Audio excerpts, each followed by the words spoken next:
Got it. All right. This is the tricky part. Hopefully, this is like going to hyperdrive. Let's see what happens. Get your helmets on. Yeah. Warp speed, Captain. Hopefully, it all connects. All right. I think we're going through. We don't have a big fancy intro music or anything right now because I'm just making sure everything is clicking. But if you are there in the YouTube world, I believe we have joined forces now for the 200th episode of the Holy Hour podcast. Hello out there and welcome to the show. I'm Gavin. I'm joined by Chaz and Antonio and Matt right off the bat here, man. What's up? What's up, everyone? Some Patreon crew are going to join us too. We opened the doors to the Patreon to just join us in for this festive evening as we talk some Cure, talk some old memories and what's to come. Anything could happen. It's a live show. So let's bring everybody in. What do you say? Is everything going through levels wise though? We sound okay? Anybody in the chat, feel free to tell us if somebody's too loud or too quiet or anything. So like, yeah, shut those guys up. I'm the worst at multitasking here too. So we'll keep an eye on all of the flashing buttons. But I'm gonna let these people in here before they run away. We got Dana and we got Sue coming in to the oh no. Okay, they're there. Let's see. Here comes Dana again. So we got Sue and Dana, our newest Patreon. So welcome to the party. So I think everything is lining up as their audio and video kicks in. At this point, we'll give them a second to get settled in. But hey, I think it's working. Dana, hey, can you hear us? Welcome. How's it going? Good. The first time I hit the button that said leave meeting. And I'm like, no, wait. I clicked the wrong button. Not just yet. Yeah, I'm kind of amazed that I haven't done that somehow already. So knock on wood. Not the most. I love technology, but I'm horrible at it. I'm like, the guy that can never get the overhead projector to work at school and stuff, So yeah. Probably why my teaching career never took off. Whoa. Hey, Sue. How's it going? Hi, Sue. Sue's coming in live from the live show. Yeah. Oh, no. The tour's over. You've muted them. Sue, how's it going? Figured it out. It's going good. How are you? It's good to actually see you. Yeah. It dawned on me that. And Chaz. Hello. Hey. So yeah, this was one of the concerts that we were both at. Awesome. Yeah. Charlotte. What show is this? Charlotte 2016. Sweet. The all singles night, right? Wasn't it singles night? Yeah. I thought it was fun. Yeah. I heard a lot of people complaining that it wasn't enough deep cuts, but it was a 3-hour dance party and we had a blast. Yeah, you got something special, you know what I mean? Like, I don't think they did that any other time on that tour. Nah, yeah. It's like my friend that I was with had seen them a couple of times in Texas. And that tour, I just loved that every show was different. Yeah. So you could, and if I'd known that, I would have gone to more shows. Yeah. But she'd seen him in, a couple of them, and she said that was actually her favorite because we just had such a blast, just, blow out 80s dance party. Yeah. I'm going to pre-apologize. There's going to be random cats coming into the frame. No problem. That's how we know it's a Zoom call. Yeah. We charge the stage for love cats, of course. Totally. Cool. Well, yeah, welcome guys. Thanks for joining on this festive evening, and everybody in the chat. Like I said, I'm not the best multitasker, so I'm going to try to glance back over there and be sure to shout out and say hello to everybody in the chat room. So far, it looks like we got Jessica over there and Jackie Black and Chalky. Hey man, how's it going? He might join us later, all the way from the UK. It's like 2 a.m. over there, so he's still kicking. Proud of you, man. Still up mourning the queen, so he's all good. Yeah. Got Arusha in there. Hey, Arusha. Hey, Arusha. And Coulter says, hey, everybody, just wanted to stop by to say thanks to Gavin for the podcast and all the time and effort he's put in for us. Thanks to Chaz as well. And congrats on number 200. Here's the 200 more. Thank you, Coulter. Yeah, he's been along for the ride for a long time now. So thanks. Hell yeah.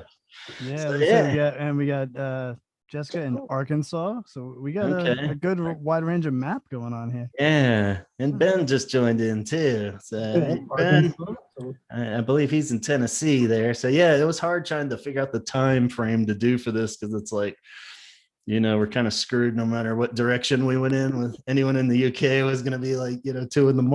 Anyone on the West Coast, they're like driving home from work. Yeah. So it's, what can you do? So we just went with prime time here on the East Coast. So we're just gonna welcome in a few more, and we can get some conversations rolling too. We got Craig from Patreon joining us now too. Let's see how many squares we can fill up here.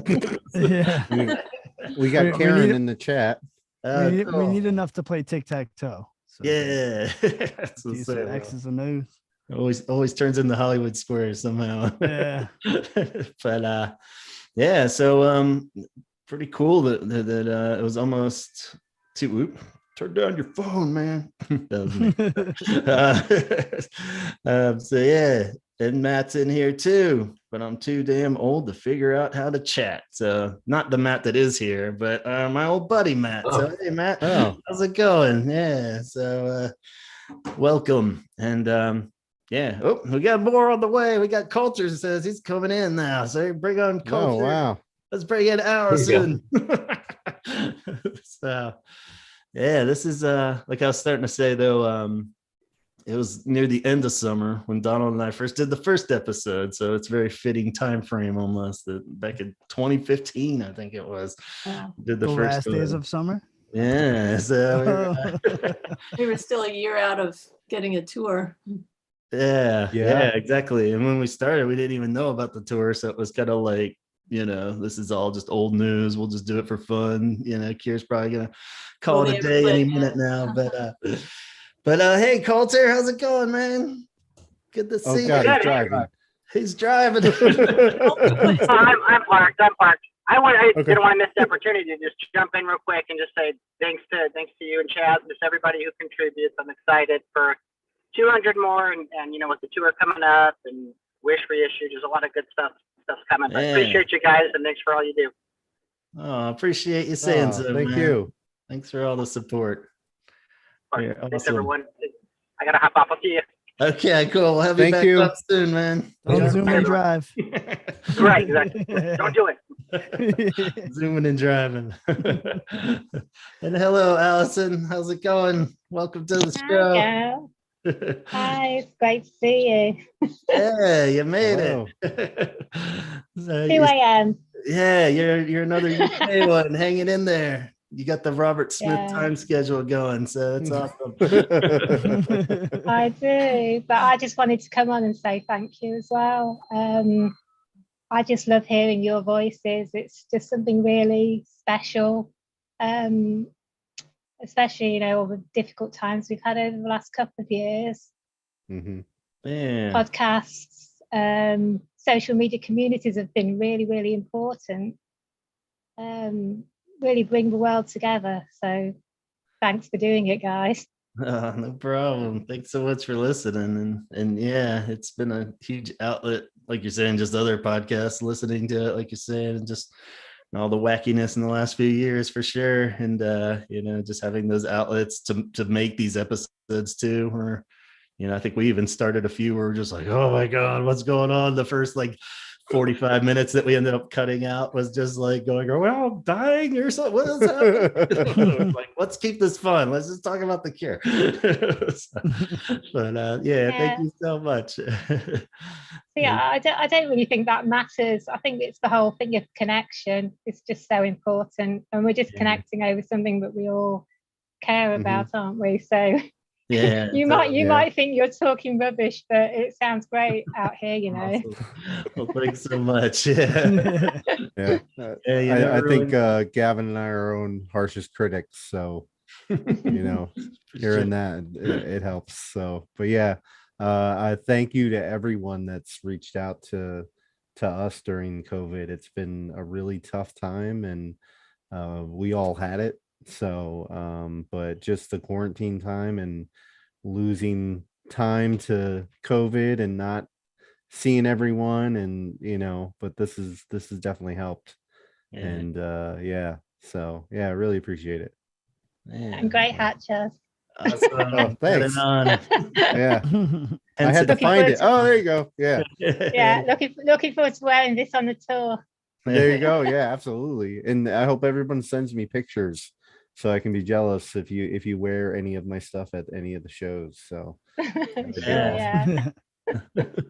For sure.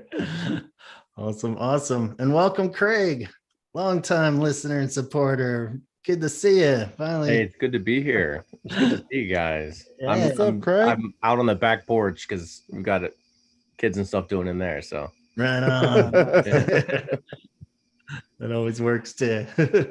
thank you guys so Yeah, much. I mean, this has been through living overseas, being like, on a desert island, and then moving back, and just you guys have always been a constant in whatever I've been doing. So I really appreciate it. You guys are awesome. Oh, thanks so much, man. Thank you very much. Yeah, it's so weird, like you're saying, when we did start out, the idea of like, just shooting out the voices into the dark, it's like, well, this is just fun. This is how we do it, and it's like, and then you start getting any kind of feedback, Yeah. It's like start connecting with stuff. It's weird. Yeah. But and so many people. Sure. I think I sent you a note the other day, but I mean, I loved you guys from the beginning because of the something new and just taking a risk and doing it. I mean, that's so admirable. And then it, like, I'm like, this, I can't miss it. This is good. Like, the content and everything, it's the evolution of this thing has been amazing. And you guys, amazing job. It's been great. Much. Thanks. Yeah. Thank you so much. Yeah. Like we, this year has been big for both Gavin and I in this venue, and we got some really good interviews that I don't think we would ever been able to do before. I don't know. I don't know if I would have had the guts to ask, or the logistics to set it up or anything is, so, but yeah, thank you. Yeah. And also the only other thing I would add is, like, during a pretty fallow time, right? I mean, not a lot to talk about or report on, and you guys, you find so many different cool things to talk about. It's like, it's just the depth of your, I wouldn't say knowledge necessarily, but the guts you guys have to just go and do it. It's freaking awesome. So thanks so much. Thank you. Yeah. I found that's become the fun part, is when I start to panic and I'm looking at the list and I'm like, oh no, we've covered everything there is to say. And then I'm like, oh no, wait, there's that one video that had that one thing in the back corner. So, something stupid, and you kind of write it down, and, and I always appreciate every like suggestion people send in and stuff too is great, because even if we don't get to it, it just sits on this list that I stare at. And a lot of times they start to connect, and I can merge maybe 3 or 4 together that start sounding like, oh yeah, we can fill that in, because, I think we've gotten it now where we could ramble about the smallest, minute detail probably for an hour if we had to. But at the same time, it's like, it'll be more fun if we could kind of let it snowball into like this bigger thing, and then trying to match it up with maybe a guest or a friend that would really bring out the best of that idea, so hopefully it works. But yeah, I'm always surprised. It's just like right when I think that the well is totally dry, and then you get like 5 things that flood in. You're like, oh well, yeah, okay, great. Now we don't have enough time to do them all. Yeah.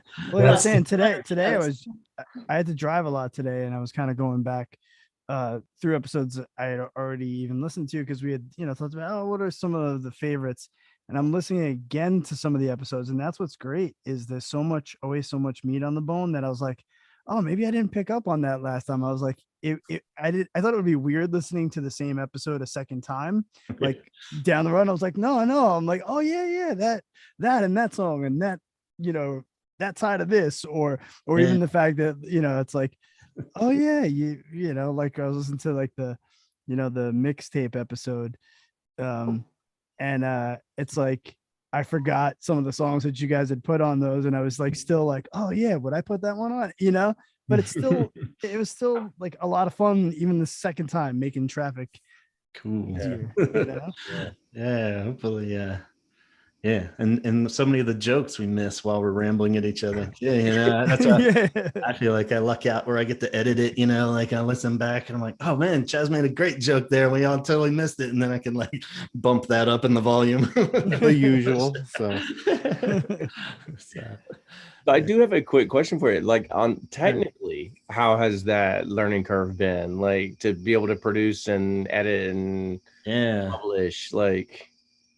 Yeah, it's been tough because there's definitely some rough audio ones early on, like where it was just like, because we did it a couple different ways. The Zoom stuff has been great recently. Yeah. Once I figured out Zoom's a game changer for because I always wanted to avoid it because I thought it sounded crappy, but I don't know if it's just improved a lot over the years or what, but I felt like once I found that button that like separates people's audio tracks too. So once it isolates it, then you can like boost somebody or anything like that. It helps a lot, and you still usually get it where there's at least, someone that's a little too quiet or something and you have to fiddle with it a bit more. But yeah, it's definitely helped. Luckily I have the music background stuff where I can have a few tricks up my sleeve if somebody's audio is coming out bad, but at the same time it's tough. And the hard part is just like listening back to the same conversation a couple times, especially when it's got my voice in it. I'm like, oh god. Oh my god. Does anybody like their voice other than No. I guess I don't need Yeah. Maybe you like your voice and you go into the singing business. Yeah. Have you guys I have to say I really like the fact that the audio is like it's very listenable, because there's a lot of podcasts I listen to and they're some professional, somebody that you think would be really good at this, and it goes up and down and it's really hard to listen to, and it's like, Yeah. Yeah, it's a I shame. completely That's all agree. Gavin. No, it's really well done. I don't ever have to like, I'm gonna kill this because it's just so hard because on different devices, like with music, it's just like a 3-minute pop song. You can listen to it on your earbuds, then in the car, then in the whatever, and you can cut the difference, but it's like, I'm not gonna try out every the house speaker and the earbuds and I'm like, whatever, as long as you can get it where hopefully it's not too quiet, or at least if it's all even and quiet, you can just turn it up real loud or something. I'm usually driving when I listen because I've got an hour commute to my office, so when I go in, God. I need something to distract me.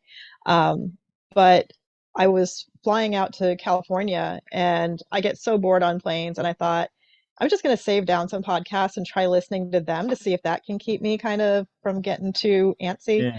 And, first of all, it was awesome, but I'm sitting in my seat, like nodding along and, answering back and laughing and thinking, oh God, these passengers think I'm insane. But even with all the airplane noise and everything, I could still hear really well. It came through very well. Good. Awesome. Good job with that.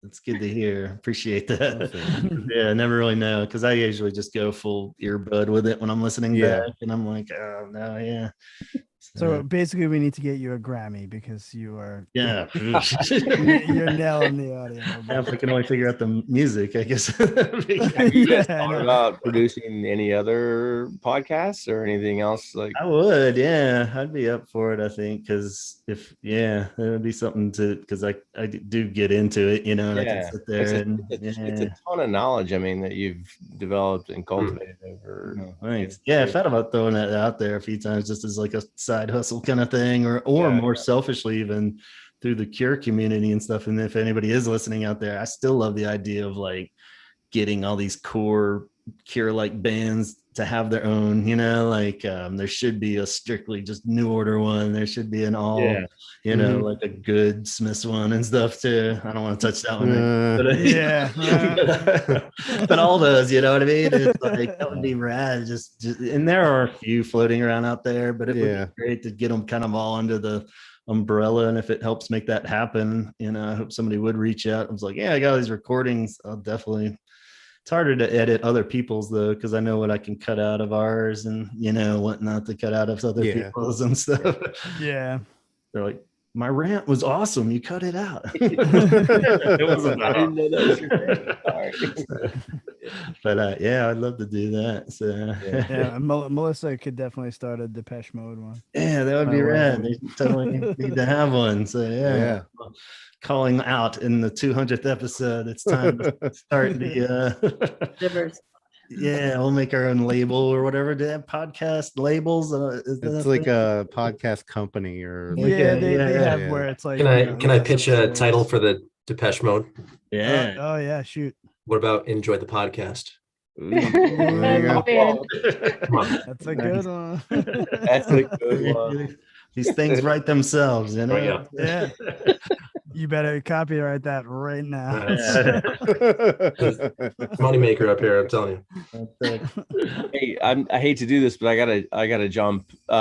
It's so great seeing you guys and everybody. Thank you so much again. So two quick things. First, Merriweather. Yeah. If we got to be there, like, have you been there lately? I haven't in a long time. Oh my God, it's changed so much. It's super cool. They've done a lot. It's a super cool venue. Okay, cool. Yeah, I'm trying to think of the last show I saw there. It was ages ago now. That's I hadn't been there since it probably had been 15 years, 20 years, like crazy. But they've done a great job. It still is a super cool venue. I just went with my wife. I'm not into like the Indigo Girls and stuff, but we went to that whole show and it was a killer time. It was super fun. It was a great venue. So we gotta. Well, there's a good chance that'll be on the list if they make it over here. So that would be a cool one to hang out at. Remind me, where is Merriweather?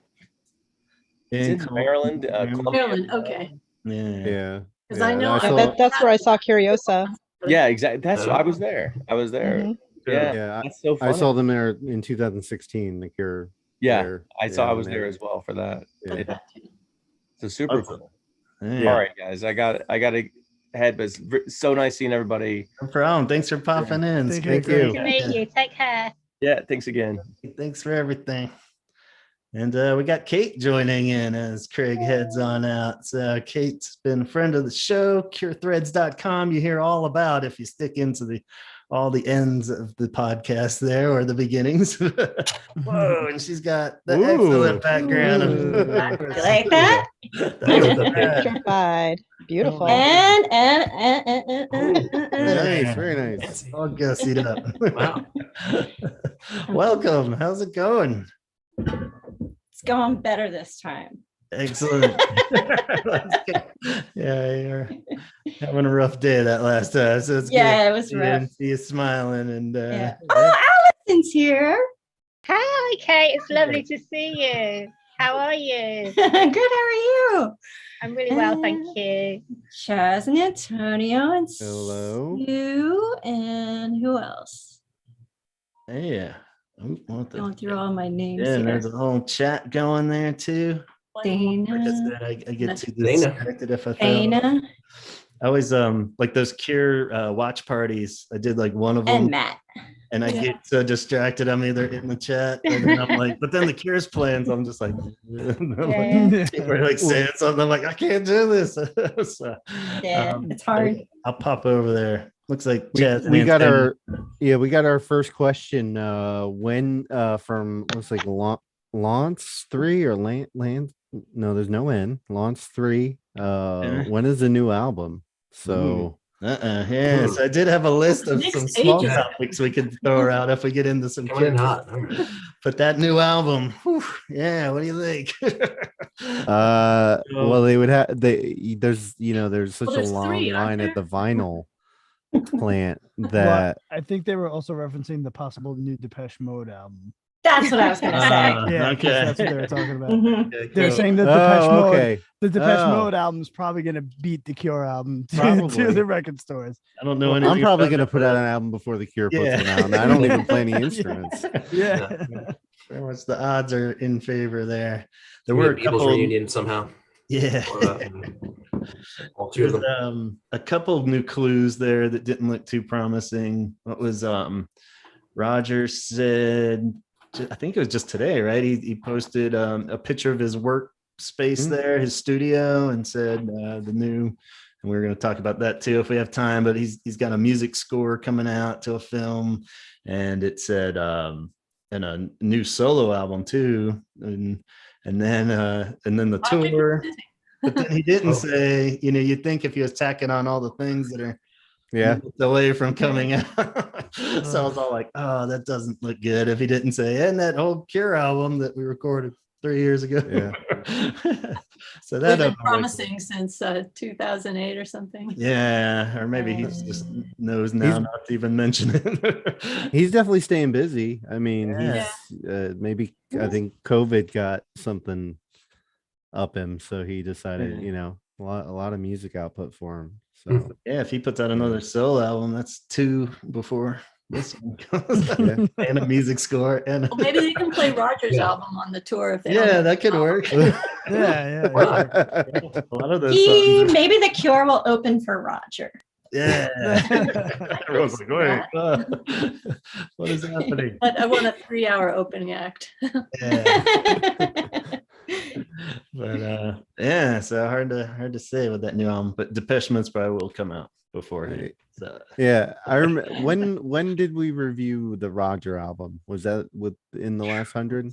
I made a quick cheat sheet, but I don't even know. But I don't even know. Had to have been. But there's 2 years ago. About 2 years ago, Yeah. It's like a normal amount of albums to release is like one every 2 years. Yeah. Yeah. And a good perspective on it is we made the new album Live from the Moon album predictions episode came out. Yeah. That was episode 123. Oh my Christ. We had enough info at that point to do an album predictions even. And that was, 100. Stay tuned for episode 124 for a review of the album.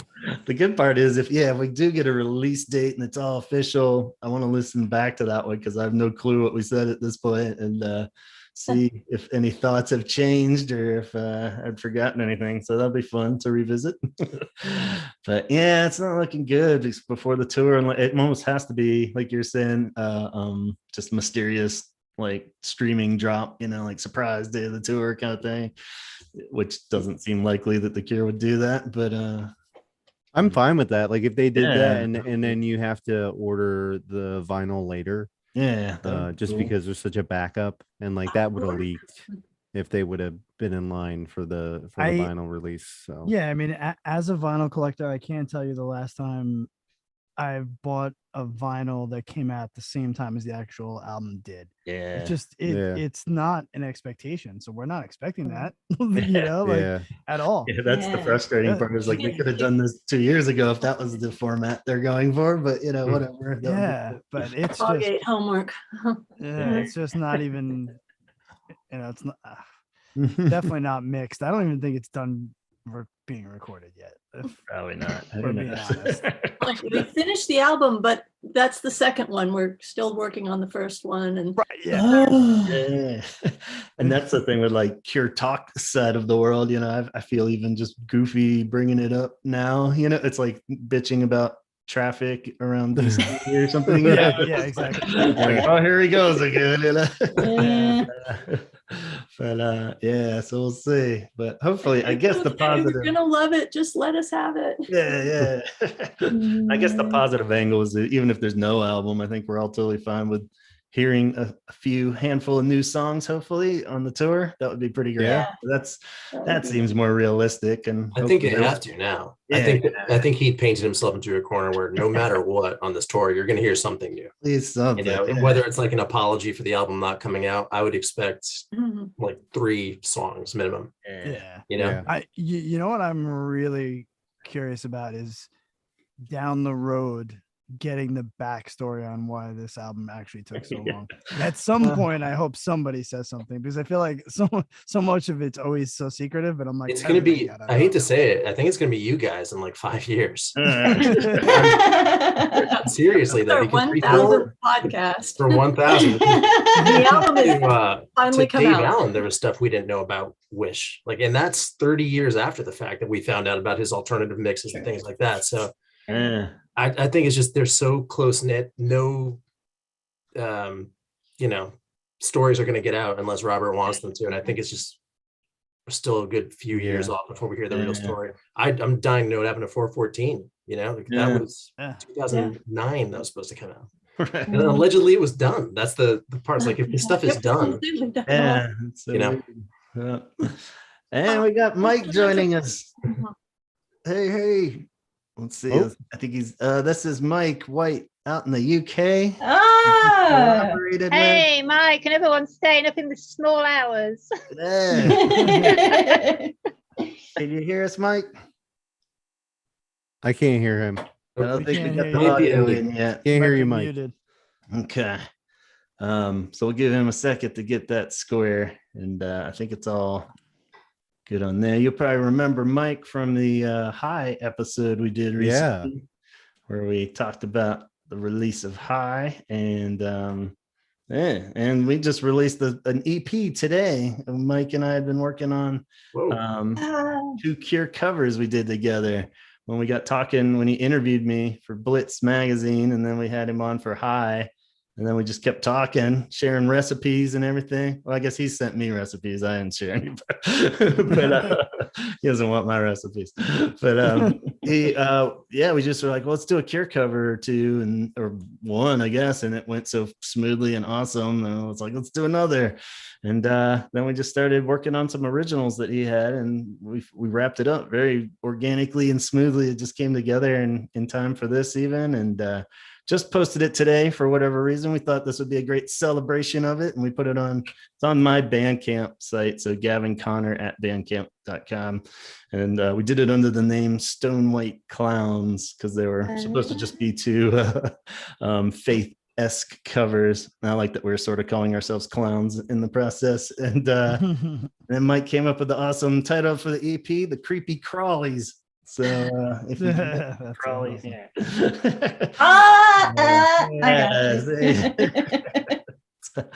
but Mike, can you hear us, or can we hear you? You're just being really polite. Can't hear you. Yeah, we're not hearing you. I don't know. Give us a thumbs up if you can hear us at least. So okay, cool. Yeah, 2 thumbs up. All right, so you can hear us real loud. A little too much. But I'll keep talking for you, Mike. You just give me a thumbs down if I say the wrong thing. Is that good?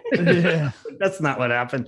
But yeah, it's over there. It's free to stream and download. It'll be on like Spotify and iTunes soon, but it takes a while to get going. But yeah, hopefully everybody checks it out. Since I've been so critical of everybody's covers for the duration of these episodes, I figured this is everyone's chance to tell me that you butchered it. But, what are you doing? I'll do the next cover episode, and we'll tear apart your covers. You can put it on there, and you can. That's mean. But I'm never mean. Never. We tried to tread the line. You know how I always say it's the best Cure covers are the ones that make it your own enough, but don't like try to rewrite the song, like the ones that just totally turn it on its head, or like, it's cool, points for creativity, but still the whole reason why we're listening to it is because it's a cool Cure song, and then so we tried to do that. We did Holy Hour and the other voices of the 2 songs. I'm really excited to hear your banjo and ukulele cover of 100 Years. That's gonna be really awesome. I would like to hear that. Kind of cool, but those are the kind you get people, all the Cure fans on you. If you need me to lay down any recorder tracks on it, I'll bust out the recorder. Do Burn or something. Like a Weird Al song. Got like a special kazoo with like extensions on it. Whoa. Yeah, there you go. I like that. You like? I could send you some extensions, Allison, if you need them for yours. It's an amplifier. It actually makes it louder. Oh, that's cool. I remember one time I went to see Frank Turner play, and he gave out kazoos to the entire crowd to like play like the guitar solo in one of the songs, but on the kazoo, and like 200 people in this club in Brooklyn, all with kazoos. It was really cool. But I was like the streets of Brooklyn after that, where everyone just spilled out into the streets. Like, I feel bad for all the people trying to sleep right now. Kept awake by kazoos. Yeah. There was a kazoo parade going down Broadway. That's cool. That's my dream. My dream is that like everybody would be playing kazoo during the walk if they ever play it. If they ever play it again. Thousands of people. Yeah. Thousands, yes. But I have not sold that many. Yeah, you need a lot in those big arenas or pavilions or something. You could do it though, you know. Yeah. How's that microphone going there, Mike? Any luck? Maybe smoke signals. Yeah. Go to your Zoom preference. Maybe without the headphones. I don't know if that's intercepting it or anything, but we'll see if we get some feedback. But yeah, I don't know. I don't know anything. Is anybody there? Hello. Can you hear me? Can you hear me now? This is why we work so well together, is because I just say everything. And then he does all the real work. This kind of reminds me of the at the big shows. At least I remember at ACL, there was the sign language interpreter. And the absolute best moment is during the walk when the sign language interpreter is basically acting out the video. Nice. Yeah. And the one in Austin is she's really amazing. Right. Really gets into it. And I've actually spotted her on the street and been kind of starstruck. Wow. Each person. The talent, isn't it? That's awesome. What a great job. Yeah, that would be Just rad. interpret, with the faces and everything. Yeah. Yes. Yeah, that'd be cool. Well, I guess we'll just let Mike keep working out over there.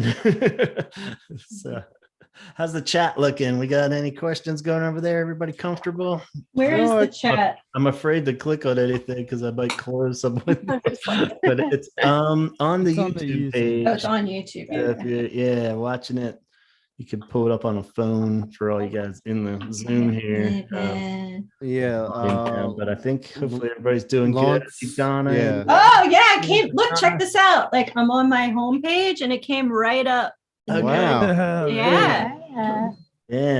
I went for the Florida looking design. It looks like a Miami Vice thing going on there. But launch set again. Miami Vice thing going on there. Somebody had their volume up. I fixed it. That's okay. That I wish Robert was as accurate about the new album as he was with the Queen. Oh no, don't say that. I know. I was purposely not reading that one aloud for our UK friends. Yeah. We won't get too political.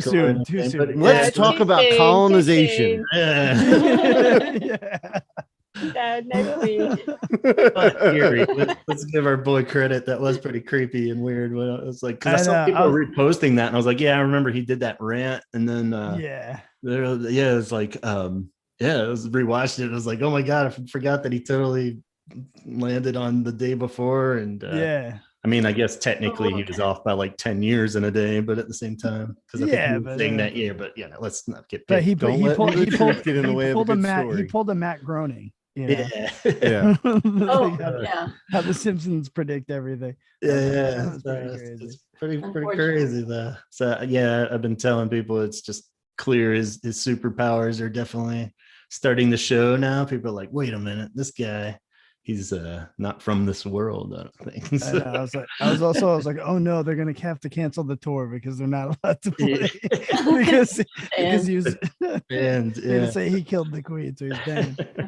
If he was gonna kill her, why didn't he do it a long time ago? Oh, there's Mike. Hey Mike, can you hear us? I had to leave the meeting and then come back. You can hear me now. The old turn it on and off again trick. You try turning it off. Well, welcome to the party, man. It's good to hear your voice. And you, Glad someone else is staying up late, Mike. That's right. Yeah, I've got a rum and coke here, so that's the Kraken, Gav. I've got a gin. Oh, Kraken. Oh, that's the Kraken. Okay. Yes. At least the Kraken. Yeah, that stuff's good. I am familiar with the Kraken. Surprised you're still kicking, man. You said it hadn't been quite cracked yet. You haven't been opening it since like 7. No, well, I had a nap, and I got up and I had a glass of milk. How rock and roll is that? And I thought, as I came round, I thought I've got to open it. So here I am. Awesome. I've had 2 large ones and I'm hammered. So there you go. Nothing new for this show here. So we're it helps. Yeah. As we were talking earlier about the technical side of everything, I guess I left out that element of like the first few. It wasn't usually the microphones that weren't working or something. I think it was our level of sobriety that was just a little bit. I felt like I brought the sobriety to the show. Yeah. Like having that sober person at the party, and you're just like, ooh. I'm like listening back to it, and I was like, I don't sound so good by the end of the weird. Chaz still makes sense, but well, you did do an entire episode about different drinks that go with different. True. Yeah, that was. Oh, I mean that's up there. I've tried a few of those drinks with a few of those. Good, yeah. But I was listening to that episode on a train and I was laughing and people were like looking at me, what's wrong with this woman? Why is she laughing so much? Because I was listening to you and your cocktail. Yeah, that was a surprising fun one there. Whereas yeah, you can do it with anything pretty much if you just really let it stew long enough. But yeah, good to have you, Mike. And I was telling them all about the EP there. I'm not sure if you heard on that. Yeah. Hopefully they're ready to experience it there, you know. And I've been really excited today. I've been like a 12-year-old. But the first, the actual play, the order of how they appear on the EP is actually the order in which we recorded them. Yeah. So we got the Holy Hour out of the way, and it had to be that one first. And then we decided on Other Voices, and then started doing that. And I thought, oh God, I don't know why. I just thought we might have bitten off more than we could chew, just because of the bass and the toms and everything. Yeah. And then I sort of walked away and came back, and then we really got into it, and it worked out well. It worked out really well. And then the 2 originals just got done in no time. I think that at one stage we were thinking maybe just get one original to go with it, and then it just worked really well. And so we've got the 2 and the 2 as we intended. And just hope. And I like that the 2 originals were very Cure inspired too, where you just said that, the one just kind of came out of nowhere with a very Cure-ish vibe, and then and we won't say what the second one was there. You were worried it was a little too similar to something, but we're like, no, let's just make it a song. Yeah. We don't want to call out which song, so that's an extra prize for somebody if you could guess. Extra door prize, but yeah, so it was good fun. I think our long goal, if we could keep it rolling, we said we wanted to do 2 songs from every album would be kind of cool, like just to gradually over the years do a couple more. And we're already eyeing the first album and some weird kind of deeper cuts that we could rework up, and who knows, we'll see. Well, I think we've got 3 like we've more or less decided on, definitely 2 for one album, and then I think we spoke about another one. Yeah. So let's keep it rolling there. All right, Robert Smith. Yeah, definitely. Yeah. 3 albums coming out. Well, if you guys want me to lay anything on those tracks, I'd be glad to. Yeah, that'd be fun. On there too. Absolutely. Yeah.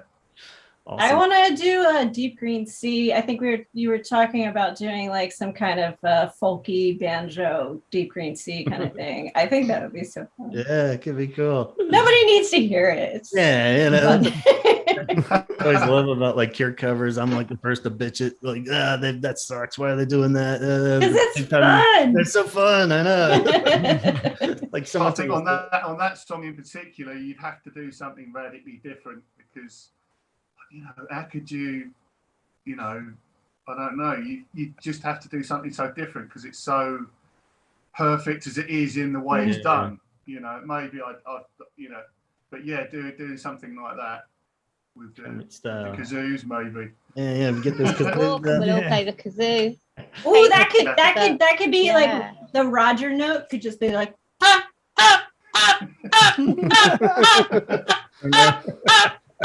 The whole time. That would work. I think we got something. Yeah. Take the annoying level of the ding, ding, ding, just like off the chart. You do a cover and it's just that. It's just the clank, clank. Just that. Take everything else. Yeah. Awesome. Does anyone recognize this song? Well, I guess a fun topic too to hash out while we're all here. I thought it'd be cool because we haven't had a chance to touch on it in an episode yet of Wish related re-release. Just the 2 songs that we've had on you know, like with Spotify and Apple and stuff have released the 2 songs, Cut Here, the 90 demo, and the Ouye sound, if I'm pronouncing that correctly, right? The Ouye sound, the instrumental one from Lost Wishes. So yeah, what do you guys think of those? I mean, I think we've all heard them in some form or another before this, but it's weird. I don't know if that cut demo is the same one though that I had floating around. Like, it seemed like a slightly different version even, which I'm totally happy because this nailed like the vision more from the old play out video and stuff. But I'm digging it. You guys all down and getting you psyched for the Wish reissue? Oh, yeah, I can't wait. Yeah, Totally. I'm excited. You know, I think it's I don't know. It is one of my favorite albums, but I think there's other albums that I talk about more. Yeah. And I guess for a long while I just thought that the album was the end of an era. But I've become a lot more open-minded to the albums afterwards. Yeah. Probably because at the time I was so disappointed with Wild Mood Swings, and now I really like it. Right. If you wait long enough, live long enough. You know? Yeah. It's like you tell my wife, hey. I agree with you, Mike. Like listening, I didn't like Blood Flowers when it first came out. I just felt like it was The Cure covering The Cure. I don't know why. Yeah. But as I became the age that they were, or Robert was when he wrote it, I was like, oh yeah. Like you get to that point where you're 39, turning 40, and you're like, shit, half my life is over. Fuck. And wow, my relationships, which ones matter to me, which ones don't. And I feel like each album, I'm just catching up to like 15 years later to whatever lyrics he's written or whatever point he is in his life. Yeah. I felt like that. And that was one of the first things that really attracted me to The Cure was I found myself thinking about the lyrics like long after I'd put the album back away. Like days later, something would pop into my head. And, you know, like you said, some things, they don't necessarily resonate when you first hear them. And then something happens years later and suddenly it just clicks like, oh, I get that. I just got tingles on my head. Yeah, and there's a lot of things that I'm finding since listening to the podcast. Now that I know more backstory or what he was really talking about, or songs that I never really cared for when I was just listening to them, and now they have different layers to them, and they have a lot more depth to them. And suddenly it's like, oh, I get it. Yeah. Yes. Yeah, for sure. Yeah, I think the thing I'm most excited about is what he has hidden and gonna give to us in the unreleased stuff. Yeah. And if it reflects anything that David Allen told us in our interview. That's the one I'm most interested Allen. in. What a dude. He's amazing, isn't he? Yeah. That interview was amazing. Thank you. It was really great. Yeah. No, it really was.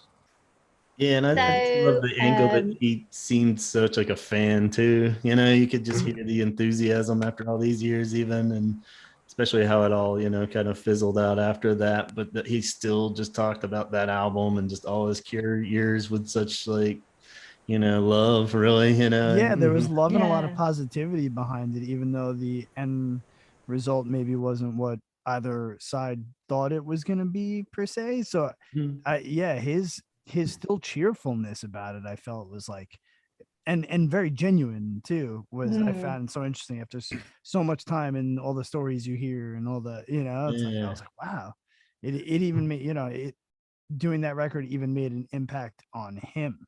Like so that was like huge. Yeah, that's a cool, like, just Wish, we've probably talked about more than any album.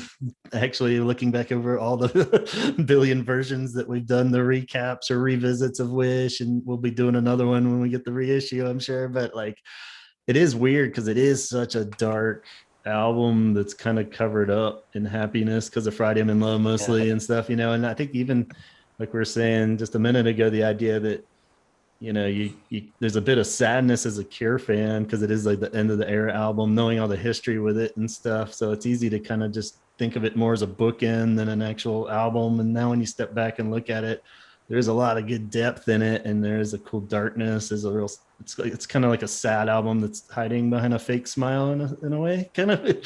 So it's especially when you add in like those Lost Wish songs and stuff like that. Like hearing that, it's like, man, that could have totally gone a whole different direction if you. But even the cut demo at half the time it is. So I was like, wow, they, decided to do it in double time to add the intensity to it, and I was like, wow. I'm like, wow, this is where it started. And I was like, wow, I found that me pondering the decision behind going more aggressive with it, like who started that up. Like I was like, that's all I could think about. It was like, was Robert like, it's too mellow? Was it, like, how did, was. Yeah, I bet it was totally like just to spice up the album a bit. They're like, it's a little too apart to Wish a Possible Things. Maybe it was next, and they're like, wait, hang on, we got something. Yeah, and they probably just rocked it out for like, one no, night. I like it better that way. Yeah.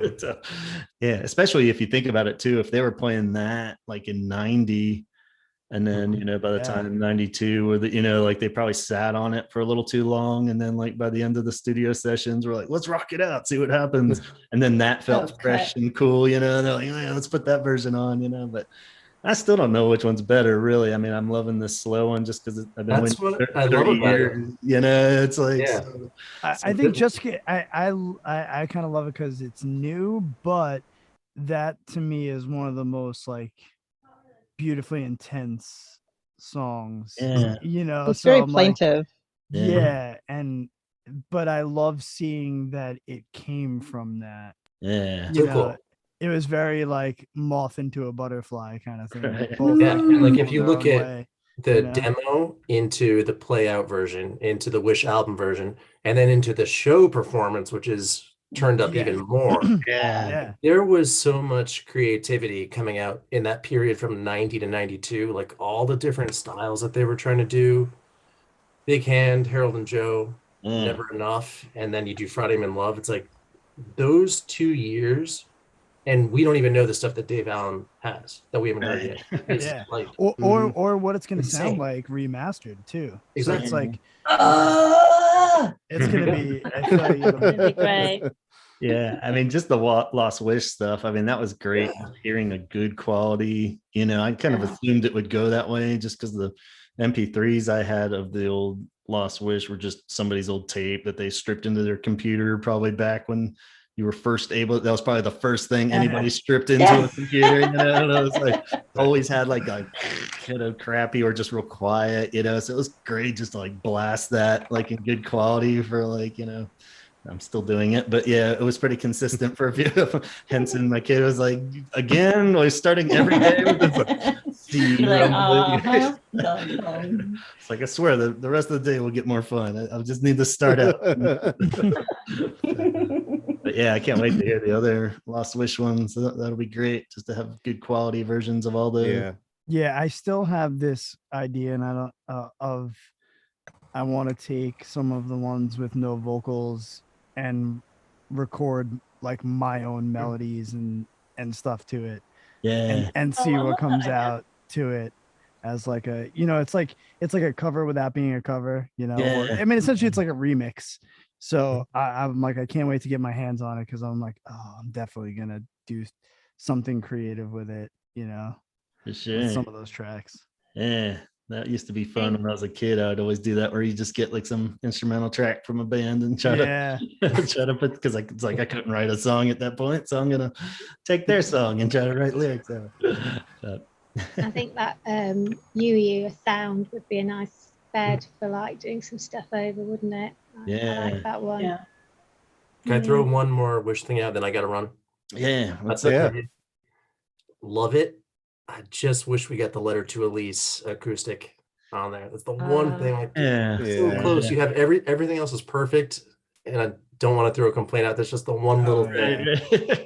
Yeah, that Take what you can get, I when I guess. was looking at it too, I was like, if nothing else, like a good quality version of the unplugged one would have been great. Like if they could somehow like amp that up and put that out. But they must have done like a mellow studio one too if they were demoing those other ones. Yeah. Weird, but All right, y'all. Well, appreciate you having me on. Thank you so much. It's great. Thank you. Absolutely, Matt. Very good seeing you, my friend. You too. Take it easy, guys. Have you back soon. Cheers. Bye, Matt. Night. Oh no, we have like unsymmetry now. We need one more person. Who's waiting? Everybody. So yeah, let's see. Arusha threw out, what do we have a top favorite of Holy Hour episodes? I'd rather just talk about The Cure, obviously, but I guess technically. It's not all about you. Yeah, let's make it about us. Turn it all weird again. I'll just say on the top, after I listed out a few, just so I could remember what we did in the last 100 in particular. I really love that misinterpreted lyrics one, and I'd like to do a part 2 to that one, where we kind of got lots of good listener contribution ones of just stuff over the years you've thought that he says in the lyrics, and just the ridiculous stuff, and I've even got like a running list of ones that, it's just weird. It's like karaoke or something where you think the lyrics by heart even, and then sometimes you like look at them while you're like, I'm like, oh, that's what he's saying there. Especially on like Shake Dog Shake or something. There's just like some weird ass line. I'm like, oh yeah, I never realized that's what he's saying. Giggle Biscuit was a good one, right? We have my all-time favorite. Yeah. What was Giggle Biscuit in? In doing the Unstuck. Giggle Biscuit. It totally made sense. And I hear it now. They kind of ruin it. And someone said the shape of your head too is like this. Is like in the shape of your head. That's what I thought he said. Yeah. So there's a few of them. I was like, oh, I thought he was saying that. But, there definitely needs to be a Cure cover band called Giggle Biscuit. I love that. And then you'd have to explain it like each time you went on stage. Although it kind of sounds like a kid's show. Oh, it's definitely not a I'll tell you, kid's it show. sounds like something at a dispensary. I didn't have a name for her yet, but maybe it's Giggle Biscuit. I kept Mr. Pink Eyes here on standby too. Just I'm sad I don't have a puppet too. That's from your This Is Getting Serious video, isn't it, Kate? Yeah. So nice to meet you. But kind of shy.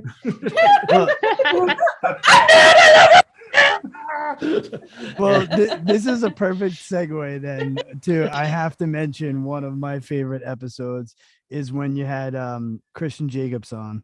From Aquabats and Yo Gabba Gabba, because like, that was a great episode to hear. Like his childlike enthusiasm and love for the Cure was so good, especially being someone that, my kids loved Yo Gabba Gabba. My son loved the Aquabats. I took them to see the Aquabats, and my friend James at the time, he was in a band called Reggie and the Full Effect and the Get Up Kids, and he was actually playing with the Aquabats. So he got us in early to do a meet and greet, and they were so awesome to my kids. And it's like I had no clue at that point, you know, this was years ago, like that we both shared a geeky love for the Cure. You know, I'm like, I wish I would have known. So it's like, you know, but that was like super cool because, you know, him also coming kind of from the punk scene and stuff, like, you know, that episode is one of my favorites. I listened to that one more than once, you know. You know, he's and then, such a sweetheart. Yeah, such a great guy. And I think that's one of the things too is that I wanted to spotlight about is also the other musicians and bands, you know, that have been, you know, you guys have introduced. You know, like I'm now like the biggest Soft Kill fan, you know, thanks to you guys, you know, and like, so I re-listened to that episode today. And, you know, then when we spoke to Mike from House of Harm, you know, he's now become a good friend, and all these like kind of younger musicians who are so inspired, you know, by a band that, you know, like has been doing it, you know, for the same amount of time I've been on the earth, you know, like it's crazy.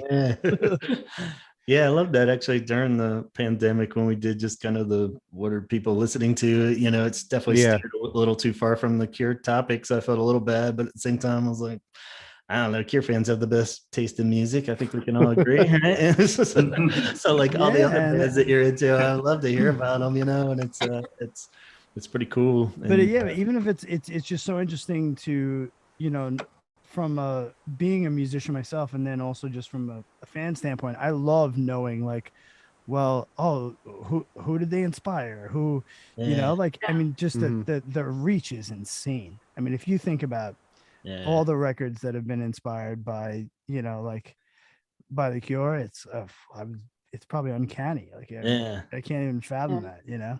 I love it because it's a very like fragmented kind of inspiration. It seems to come from here too. You know, it's not like you see bands that are just clearly into some other band and their whole sound, they get the whole package. Usually like when a band was the Cure, it's usually like something in the lyrics is kind of what they tapped into, or just something in the bass lines, you know, but then the singer doesn't sound anything, or the guitar sound. Yeah. So it's kind of cool because you don't really know what part that they captured. And, you know, I've tried that even where it's like, I'm not going to try to do a whole Cure song where I'm like just doing every element, you know, because it's just so it's like, but yeah, if I can kind of just, you know, mention this kind of key Robert words occasionally or something, it makes it fun for me, you know, or throw in just like some weird little basics part or something. It's like, oh yeah, that's totally a Cure nod, you know, and it makes it more fun that way, where it's a little tribute more than just knockoff.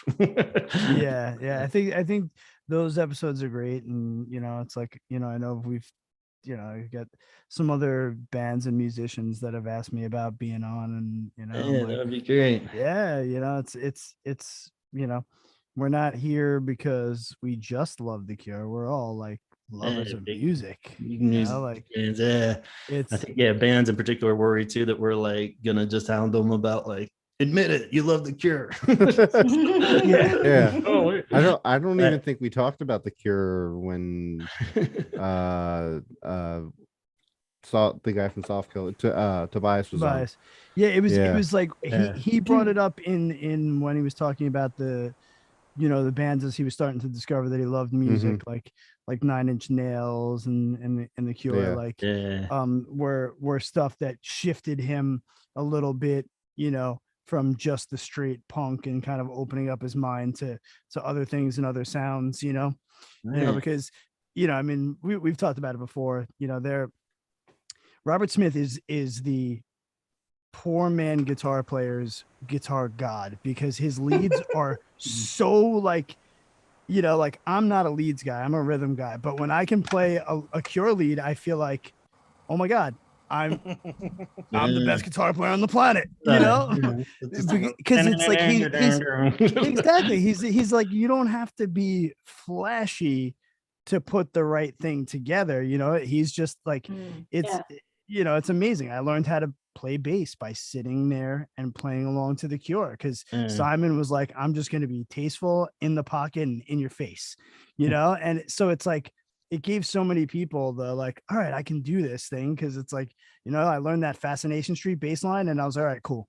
I'm officially a bass player. Yeah. I wonder how many bass players like started with the Fascination Street. Oh, I can't tell you how many sound checks I've been at, you know, throughout the years, and not just mine, but hearing other bands that I'm playing with, and they start with that bass line when the sound man's like, all right, bass player, check your bass, and it's like, and I'm like, yes. Like, guys, I don't even know. They're not doing it for me. They're just doing it. I'm like, yes. Awesome. But I do want to welcome Scott joined us in the Zoom here, and welcome to all the audio listeners out there. You made it, man. So good to see you. Yeah, I'm here. I'm here for at least a little bit. Dinner's cooking, so I got another podcast. Yeah, yeah. Everybody out there knows all about the Sarlacc Digest, I hope. But they're coming up tonight, right here. I'm gonna be wrapping this up real quick, right in time. So but, is there going to be Ahsoka talk? Because I'll hop right over. Oh, hell yeah. Always. Always. Yeah, we're going to be talking about that. Ahsoka, the bat, because, you know, the Tales of the Jedi thing popped in, and it's like from her, it's like taking her from birth up to the Clone Wars. Yeah, so we're going to be talking about that. And pretty excited about that. Nice. Well, we're going to get 10 more Star Wars movies before we get the nuclear album. Yeah, that's probably no doubt, man. Everybody always posts, you know, when do you think the new album's coming out? And I'm like, you guys are funny. Well, that's a good one. Yeah, you're so funny. Positive. Yeah. Why not? But yeah, man, thanks for joining us as we've been covering Wish. We've been talking about old episodes and stuff, and you've been a huge supporter and listener of the show for a long time back now. So definitely thank you, and using this platform to also thank everybody out there. And I like to support art, and I consider what you do a form of art here. You know, talking about stuff you're creating and putting it out into the world. So and I also buy all your albums. And Antonio, I've started listening to your music as well. So awesome! You guys keep it up, man. It's awesome. Thanks, man. Thank you very much, Scott. Likewise. I think podcasts are definitely art, aren't they? I think it's something that's going to endure. People will be listening back to it in 50 years. Yeah, I hope so. That was definitely our goal from the start with Donald and I, even like we said early on in this episode, even like when it started in 2015, like we didn't even know there was going to be a 2016 tour. It was like pretty dead time, you know, they were playing the occasional festival or something leading up, but it was like, we're kind of like, well, that's cool, man. We can just record these whenever. Cure fans aren't going anywhere. They can just sit here. We'll talk about some album that came out 30 years ago anyway. You know, I mean, nothing's relevant. Then all of a sudden it was like, oh no, we got to report on shit that's happening. And we're going to see the next wave of that, I guess, with the tour coming up. So, you know, that's always a bit scary, but exciting too. But speaking of which, I've been listening back to some of those 2016 episodes actually, because I'm kind of catching up with ones that I didn't hear. Yeah, and there's some really great ones from the tour, and it made me realize how much Arusha's contributed, because she was doing a lot of those concerts, wasn't she? Yeah, definitely a huge thanks to her. I don't know if she's still in the chat over there, but yeah, she definitely came in on the early days and really brought in a lot of cool insight and help with that, and just getting it out, the word out to other Cure fans and just having, you know, her established as a diehard Cure fan. People are like, all right, well, you know, felt like if she was attached to it, people were like, all right, well, I'll give them a chance at least. So definitely a huge thanks to Arusha for sure. Yeah, she's actually saying that we were the first. It was the first all Cure podcast, and now there are at least 3, but I think it's back down to 2 because I folded up Fascination Street and just came on here with you guys. Yeah, I was like, we're talking about the same thing, and we like talking to each other. So let's just do it together. We're real clever. It's like if we just get him to merge with us, then we'll. It's like, it was a hostile takeover. Yes, they want all my shares of stock. Well, I got to run, but I just wanted to pop in and say thank you guys for doing what you do. Chaz, I love your shirts. Gavin, I love the music and the podcast. Antonio, welcome aboard, man. It's been great having you on here. You do not look at all like you sound. Thanks, guys. Yeah, I didn't know what you looked like either, but I've been listening. Super excited for the stuff you got going on too. I'm a big Star Wars fan myself. So I appreciate it. Well, thanks for making the time to pop in. It's always great to see you. Good to see you too, buddy. On soon. Take it got easy. It, man. Hopefully see you in an hour or so. You got it, man. Keep it nerdy, everybody. Bye. Yeah, it's funny. I worried about that too with this. Like, and it was like when we were like, well, what should we do for the 200th? And it's like, let's do a live episode. And then somehow it just clicked in my head. It had to be like visual. I was like, well, I could still just do like an audio. It is more radio, you know. Oh, what did I do? How did I? And then like, yeah, we're going to look all weird to everybody because anyone that's like listened but hasn't seen any pictures, you know, like when you listen to a radio show and you never see the people and then you're like, oh, that's what they look like. So hopefully we're not totally disappointing. Well, that's why you put on your fancy shirt tonight. Yeah, I tried to dress up, you know. This is the first time I haven't worn a shirt. It's like a Johnny Cash, Robert Smith, like. Yeah. I used to have all the real fancy ones, but I just sold them all when I wasn't like, when am I going to wear like a like with the tassels and stuff? Great, you know, but like I was like a modest one here. So I like it. It's cool. Thank you. But yeah, so where are we at? 200 and going visual. I don't know how people do this all the time though. It's a bit nerve-wracking. I like the power to being edit out the But I think we're doing good. Is chat holding up okay? We got people in there. 17 people. All right. 17 seconds. Cool. Thanks, guys. And, does anyone weird random question. When you are using your microwave, do you ever use 17 seconds on purpose? Damn, that's good. No, I've never thought that. Gonna now. Well, now. Yeah. You should. Yeah, it's good for like when you just like a little, your coffee just needs like a little warming up. Or if your ice cream is a little too hard and you want it a little softer, that's the perfect ice cream. Perfect. Maybe that's what they were thinking. I just microwave everything for 4 hours and 13 minutes. So. You'll say, I tend to go 4:13 more by default, but that doesn't work yet. 10:15 is bad. I do have Shake Dog Shake as my my get up in the morning alarm. That's good. Yeah. Oh, that's a good one. It just starts with the and you're like, I had Just Like Heaven for the longest time, and I had to get rid of it because I'm like, I don't want to end up hating the song. Mm-hmm. So now I have Billy Joel Piano Man just waking me up with the piano intro. That's good. So very slight open. So rowdy Billy Joel. Like, yeah. I actually used The Blood for a while as my wake up because that leading guitar is just so, it was like almost like a pulse and kind of like would get my attention and wake me up. That's a good idea. I never, like Chaz, I never want to like risk like hating a Cure song that much just because it's waking me up. It's like I never want to. But even my wait, so Chaz, you're using it because you hate Billy Joel? Or? No, I love Billy Joel. I just that song. It's just that's no surprising. the intro. The intro to it is very. Oh no, I know. It's just they also play it at every Mets game. So as a Phillies fan, oh well, I mean, I can't control who the artists like, but. Yeah, that's it's just like a slight like wake up instead of like the loudness of Just Like Heaven, you know. Yeah. Whoa, hello. Yeah, I mean, I wake up to Slayer's Rain in Blood, you know, because that gets you right out of it. Thunderclap first. Turn that off. Yeah. So I'm sure everyone's ringtones are out there too. Very Cure. I get the plain song chimes going, and I have the little riff from To the Sky now, and I know it's time to change it. Like now when we listen to the actual song, Henson will be like, Dad, your phone's ringing. Oh yeah. And you're like, no, that's the actual song. I used to have a ringtone that was something that Roger published, like uploaded, I don't remember exactly where, but it was like something that he'd made as a ringtone and just sort of said, here's a free ringtone.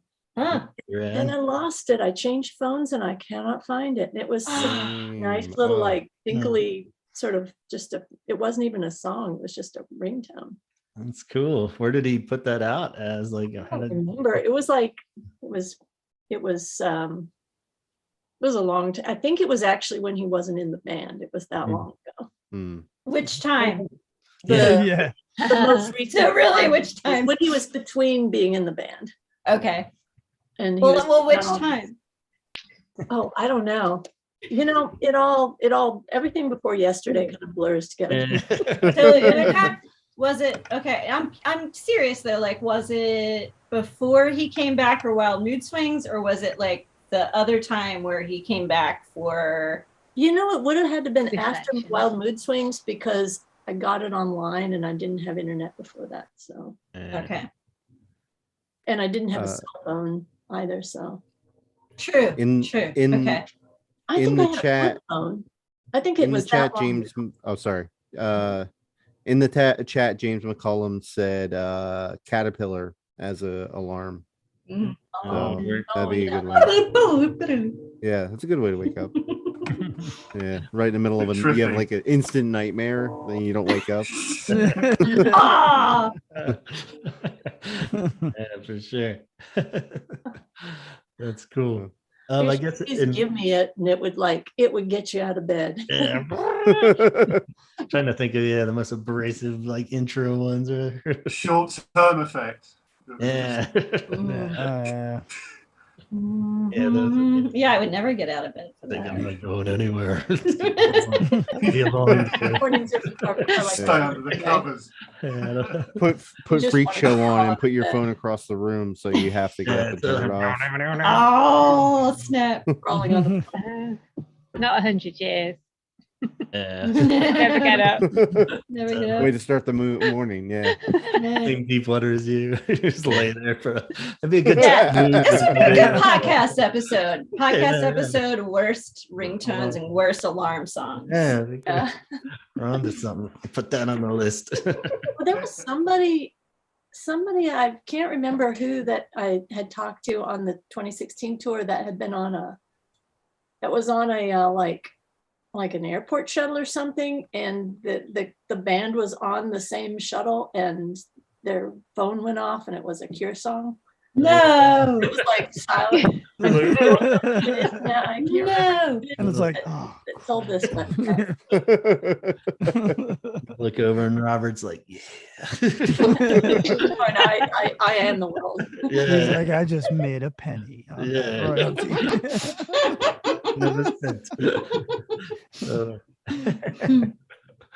I guess bouncing back to the Roger topic, there was that kind of comment that also just blew by real fast, but he did mention he and Reeves are going to do like a podcast maybe of some sort on the tour. When was that mentioned?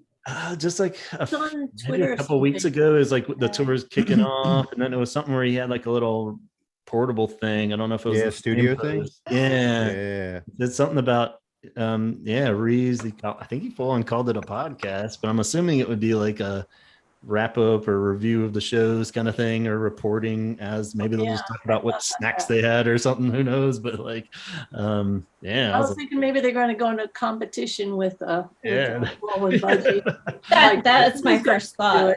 That's my first thought, because when Lowell started doing and Budgie started doing their podcast, like Roger had like a bit of, I don't know, it's like little mild hissy fit about it. Yeah. So, because Lowell's talking about the Cure, and so and it's such a good podcast. They're really good, right? That's got to be bugging him. I'm definitely enjoying that one. It's a good. Yeah, I just hope it's all drunk rants from after the show. Yeah, that'd be. That's all I hope. That they don't mean to say. Yeah, I don't want to hear anything else. I don't want to hear about the crowd or what songs they played. I just want to hear about Roger and Reed. Like that. Yeah, I love Roger's Twitter sometimes. Like he goes after people and like it's so funny, and I would love to hear him just like give his thoughts on just everyday things.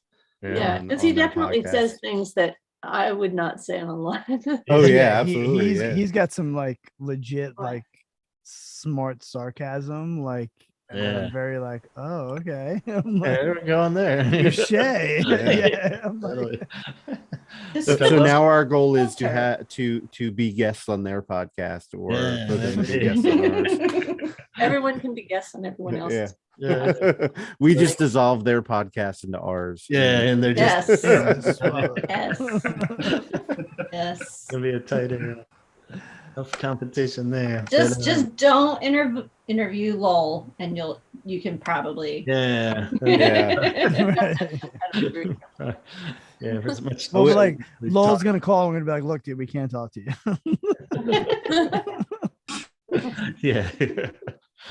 I'd be like, you haven't listened to too many of the old episodes, have you, Lowell? Try to make it nice by the end, but there's definitely a few jokes in there. But he's got to be used to it now. Yeah. but yeah, that'll be rad. Hopefully they'll do, that's the other angle of like how I want to try to cover all the shows. It's like it's gonna be hard to like stay on top of like every show, and I was like, I'll try to do it like last time where I bundle like a week's worth and anything. I'm sure there'll be some shows that we hear tons of information on, and then ones that nobody's going to say anything about and stuff. So but it'd be cool to, if they cover everything, that'd be really awesome. But at the same time, I'm looking forward to that too, as far as what we're going to do. Just try to wrangle as much in. But yeah, I do want to also use this as a huge call out to people. If you're out there doing your Euro tour shows, definitely feel free to send us a little voice memo, an email, any of that. The sooner the better after the show, because I'm going to try to keep it snappy, even if I have to do every week and stuff. And so yeah, we'll see what happens. If it's just tagging the Instagram, if you're going to post a video, if you the file's too big to send, just so we can kind of. It'd be cool to kind of document it, kind of like Allison was saying about like the 2016 one. It's kind of fun to go back now and like listen to those, because there's a lot of stuff I forgot even, and I kind of want to even listen to those, see like, oh yeah, that person's on the show all the time now. I didn't even realize they talked to so that'd be cool. I'm really excited for 2016. There were people shooting with their iPhones and everything, and now that technology's gotten a little bit better since then, hopefully they won't be totally shitty videos that everybody's gonna be seeing. So hopefully some more high quality stuff. I mean the microphones alone for the audio have taken such a huge jump in the last couple of years. It's gonna be so different. So I'm excited to feel like I'm there almost, and the jealousy to pass through my body. So, but this first few episodes, we just could be like, so it was another great show, and real awesome. We played Exploding Boy right into Halo. Look at that! Fucking God! Shut up! Especially when we don't even have anything on this side of the pond that's been announced yet that we can even look forward to. Yeah, it's taking their time announcing, aren't they? Yeah. And I think they're going to wait probably until just like before the tickets go on sale, so that no one can make any plans. Yeah, that's what happened. It's going on sale in 48 hours. I just keep feeling like if they put them on sale now, then we could save money and make plans. That's very aggravating, especially in this day and age, because I know that Gavin and I talked about it when the tickets went on sale, and we had discussed about going to Europe and how cool that would be, and just like it would be like just the amount of money that we'd have to spend to do it is ridiculous, but like not giving anybody time to like organize their finances and like have like real world stuff that they got to address before shelling out hundreds of dollars for just plane tickets, which is a nightmare already to begin with. So just taking a 2-hour flight in the US right now is nuts. Price wise. The 2016 tickets, I don't remember them being like that though. Were they like released or the expensive? It wasn't like we're going on tour and the tickets go on sale tomorrow. No, I felt like it was like November, and then they didn't come over until December, early They spring. put the LA and New York shows on sale first, and then all the other ones came. I know because I bought those tickets, and then afterwards I thought that was so much money. I would have just bought tickets to other shows if I'd known where they were playing. But just like, got to get tickets to something. Right. Yeah, but I feel like they gave us like at least a couple weeks before the announcement of the tour, and then when they actually went on sale, so I had time to move stuff around to be able to get tickets to the Merriweather show, and then I got tickets to the Madison Square Garden one first, but then there was time after that, where they had, like you said, they announced the other shows after that, so people were ready. So yeah, Arusha just said it was months. So I mean, I feel like it's not the band who's making that decision. I don't know. The promoters, it's the promoters. It's their job to try to sell as many tickets as possible. Yeah, but the thing is, on the promoter side though, they want the money early. Well, yeah, especially with COVID too, because you don't know, people are not going to to buy tickets. Yeah, I mean, it's like we're finally going to see New Order and the Pet Shop Boys next week, and we've literally had those tickets for that was probably because of COVID, like 2 years. It's insane. So it's like that's also why to me it's definitely not. Once it's actually arranged, the tickets are going to go on sale right away, because the clubs need that money so far in advance, because they're all catching up. So that tells me that I feel like there's a weird, I don't know whether it's fear of traveling out of Europe to the US or something, because it just doesn't make sense, from a logistical standpoint of how the music business is going right now, because I kind of work in that. It doesn't make sense to me. That means it's not all scheduled. It's not scheduled. Because it's just really shitty to be like, here's a concert that you want to go to. Now you got to come up with $300 in less than 24 hours to go for you and somebody else to go. It's like, what the fuck? Like, we don't. And like, then you have to I fight don't know the whose robots world you live in. Then you have to fight the robots that are actually buying all the tickets and reselling them for 3 times the price. Yeah, I really miss the days of having to stand out in line in front of Tower Records to get a physical ticket, and it was all real people buying tickets. I would kill for those days again. I would line up for hours, I don't care, as opposed to sitting in front of the computer and 30 seconds after they go on sale it's sold out. You're like, it's like, I mean, I think general admission shows make that a lot, because if it's general admission, then you can still do that kind of waiting in line for a good spot. But if it's all fixed seating all the way up to the front, then it's got the most money. I cut the tail end of a Marisha comment, which makes sense too. Maybe for the US one, they are holding off on the album still, as far as wanting to time that. Which does make sense, because that would be if they do the usual April album or something, that gives them enough time where you could do the summer tour, and then they'll play the festivals. I think that's what's gonna. I really think that's what's gonna happen. The longer they wait, so generally it's about 6 months, if not more. But at this pace, they're gonna be playing spring shows. Maybe they'll do. I mean, that would be cool if they did last time, where they played the spring into the summer, where they played some festivals but still kept their own tour. I think we're still on track for it to be 2016 with an album in April would be awesome. I'll start to get a little more if it gets to mid-December and we still haven't heard anything, it's definitely gonna be fuck. How many times have we told ourselves these things too? It's like a story we keep telling ourselves, how many years, how many times? It only happens because we deserve it. How many years have I cried? Again and again. I distinctly remember telling again and again and again that they're going to announce a tour in the US, but it's just going to be festival dates. And we're just well, I mean, stand out in the sun for 12 hours to see it's not totally their fault. 45 minutes and all these people that don't really care about the band that are like Yeah. there to see somebody else.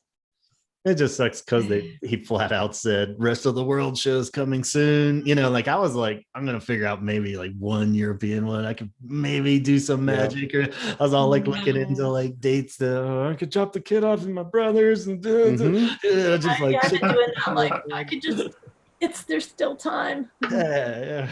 So I'm a sucker. Like, I just bought a bunch of tickets when they went on sale for Europe. I was like, I can't not buy them. And so I like stayed up until 5 a.m. when they went on sale, and I got Dublin and you got Dublin. I got Dublin, Birmingham, and the first night of Wembley, which I couldn't get general admission, so I got like back behind the sound booth, which is good sound, right? And one other one, Cardiff. I'm gonna have to put those all back on sale because I can't afford the travel. And I was hoping at some point by now that I would have like gotten so inspired that I would have made that extra money. That's what I've been telling myself. Somehow, right? Yeah, like, exactly. I'll make it happen. I'll make it happen. I'll make it happen. But like the conditions are not in favor of anybody. Flights have been crazy. I haven't done Flights have been seriously, crazy. but I've been just kind of glancing just to torture myself further, you know, like, well, what happens? Maybe I made a worksheet of all the tour dates. Man, I was like, yeah. Like travel and housing is just insane. It's nuts, isn't it? Although Dublin is the cheapest flight, definitely. If you're going in and out, Dublin is the cheapest. Wow. I had tickets to Dublin in my cart, and I was just like, because then I was just like trying to figure out the flights, and I'm just like, I can't go to my wife and be like, just spent, $600 on yeah. Like, but I'll be able to stay with somebody, I'm pretty sure. So there's a Cure fan that would put me up, and I'm just actually true. Yeah, people would. Yeah, that's what I was thinking. Right. I'll sort out the flight and then figure out some way that I can barter for, like, stand on people's couches or something. And a hostel or something. Getting there. Getting there is the biggest thing. Yeah, but not to get too current affairs, but it's just like you could go to the airport and not get on a flight, so it's true.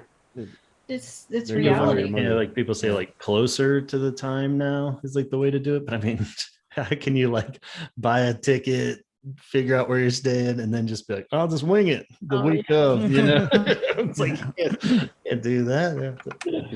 I guess you can, but I've actually got a Arusha, I just saw that comment. No. No. He's proven that he has superhero powers. In particular, he'll be fine. He's gonna live forever. That's right. He keeps eating those candy bars. He'll be all good. Whatever he's doing, it's working. It's fine. Yeah. Keeping that voice perfect. It's all that matters. It's good. Let's see. So new songs. We are going to do a tour predictions episode, hopefully next. So we'll really get into the what approach, what we hope, what we think. Those are always like your dream set versus what will probably happen, and somewhere in between and all that stuff. So that'll be cool though, just to see, like we said earlier, with the throwing some new songs in there, or is it going to be like a darker theme to kind of go with the the way Blood Flowers, the Dream Tour, was kind of a darker set, generally, I think it's safe to say, where they kind of leaned into that sound more for those sets.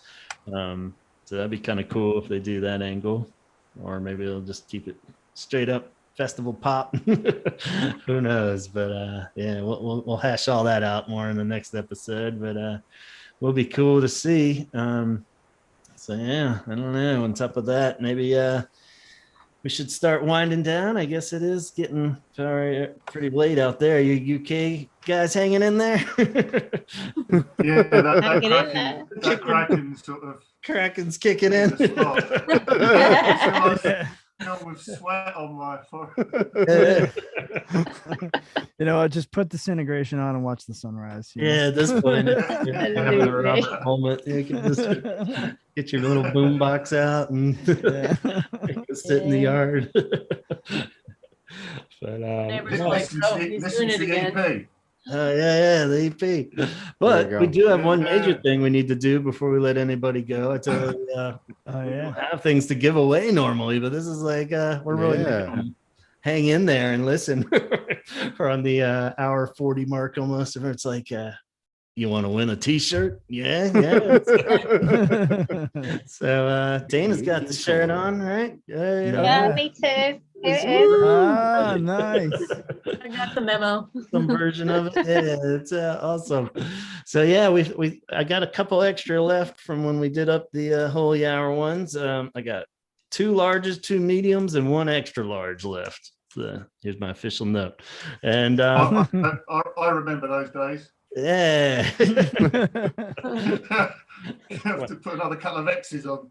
Yeah, it's so I was worried about my country shirt. The buttons gonna start popping out,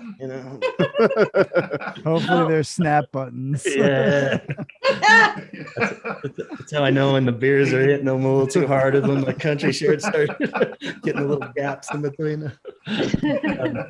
But yeah, I figure, instead of just one winner, we'll draw what we got. I don't know how many we even got over there at Instagram at this point, but I think we had a few. It was taking me back to my teaching days again, where I gave very clear instructions, I thought, but somehow we still missed it. But let's see how we're looking over there.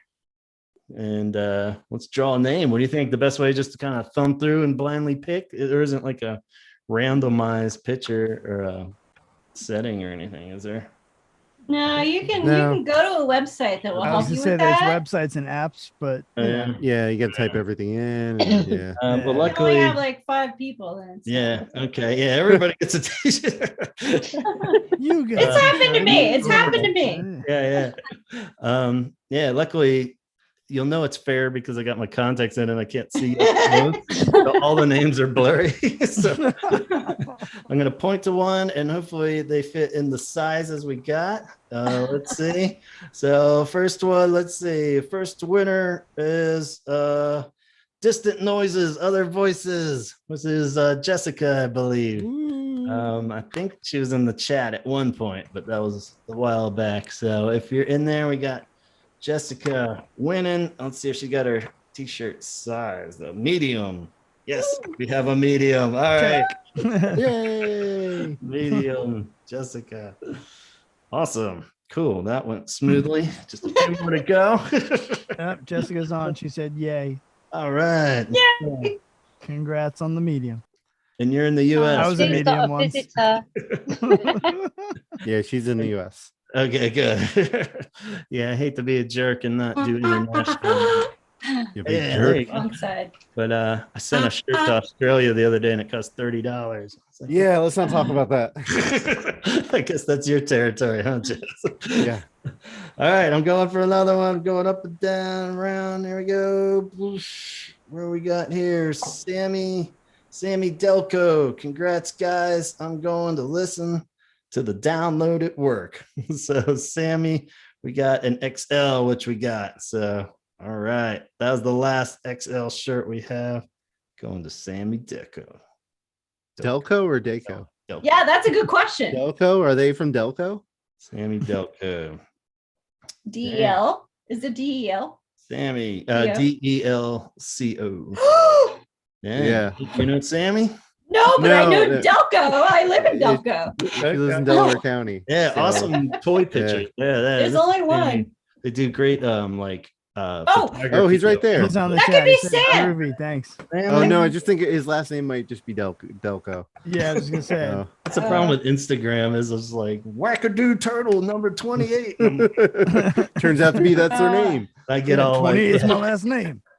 get all offended because it's like, dude, I've been talking to you for like 3 months. I'm sorry, I didn't know that was you. All right, we got Mr. Turtle to you. He said yes, Delco represent. All right, so we got that. We got Sam, one. is this the Sam that was in my band in like 1997? Is it Maybe. Sam? I don't know. That was I don't Sam, know. right? He said hi on the chat there. Awesome. Yeah, because I smell a reunion tour coming on. No way. Well, he would be in Japan now, so Ah. eh. Then we got another one, Hexflow DJ HTR. Hopefully, they said medium, so I'm assuming that's a real name. Hector. Yeah. It is Sam. Oh my God. Lux. Got our second medium going to Hector. Dude, it is Sam. Sam, cool, man. Yeah. It's a small world. Yeah, awesome. It's a taster's choice moment going on right now. It is totally. Is that you? That's probably a different coffee commercial. Remember that Folgers one with the holiday? Yeah, the boy, the guy comes down to see his sister or something like that. Makes me tear up. This weird sexual tension between them, and it's really weird. All right, so all the mediums are taken. That last one went to Hector for everyone playing along at home here. So, trying to keep the UK people awake here. I'm trying to make this exciting. Like, good God, just get on with it. All right, let's flip it through. What do we got? We got NAL. I know that one is Nicole, I believe. Large. Cool. We still have a large. I think it's Nicole, right? We've been talking for a while there. Yeah. With Wookie and I think it's Nicole's her name, right? We'll contact her. I know that name. So we got a large going for them. See, this is the stuff I'd trim up in the edit if I was not going live. So,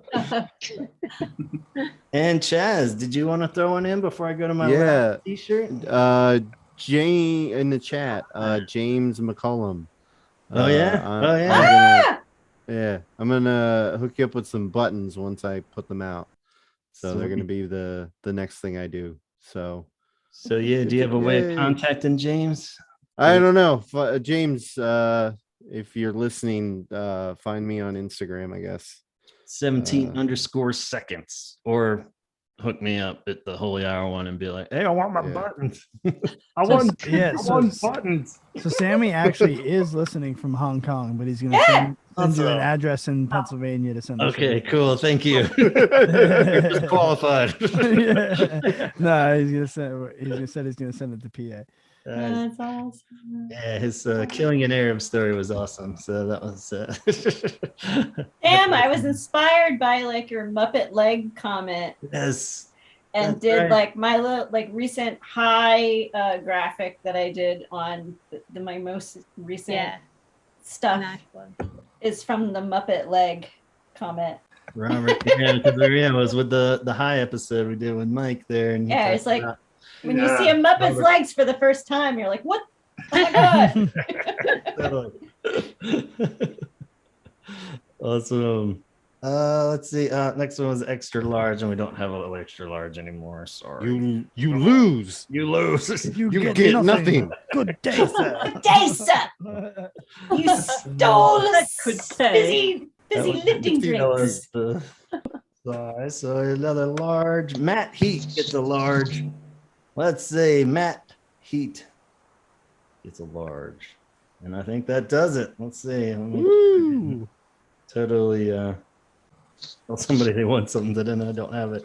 Let's see. We got Matt Heat, and I believe it's Nicole with the larges. We got Jessica medium and Hector with the medium, and Sammy gets the XL.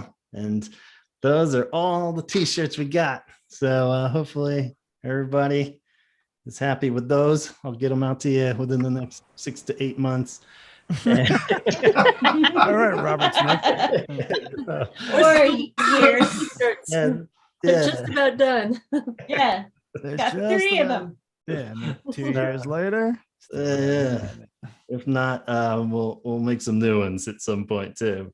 Maybe not. That was a whole endeavor. I don't know how you do that, Chaz. That thing was like a lot of stages that I was just like, oh God. Yeah. That's why I have to dedicate like a whole day just to ship. I pick out a movie or like a TV show, and I put it on, and like I have a whole system of like how I do it now, and it's it's very time consuming. So but I mean, that's been a huge part of all this. Is you got any t-shirt plans coming up too? Just I always like to do I have that. I sent you the head on the door design.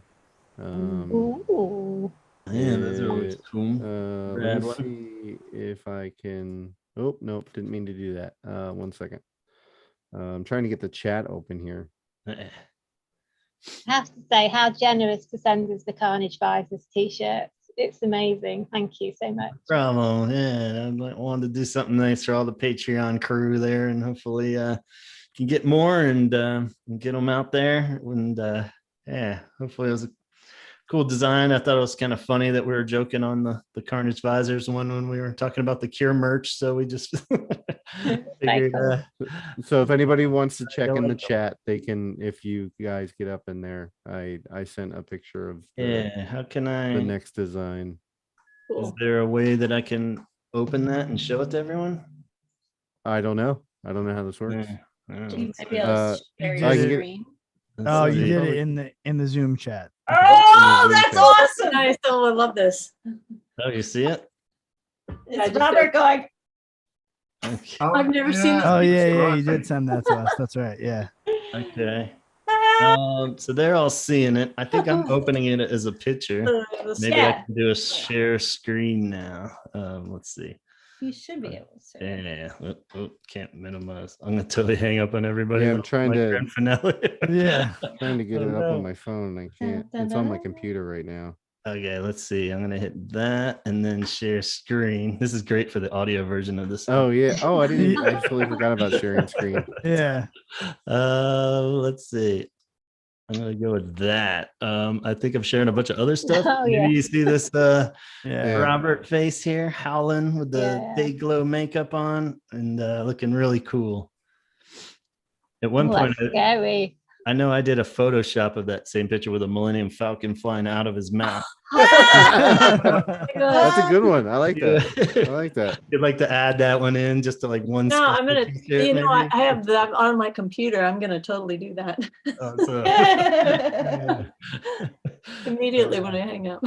Cool. So yeah, so I have that, and I'm of course doing a set of pornography buttons and a set of wish buttons. Cool. So, and those will probably be the next thing I do. Yeah, so, you know what too, Gavin. I'm gonna get to the post office. I'm gonna send you some cult leader stickers and buttons. Put them in the t-shirts for the people that won.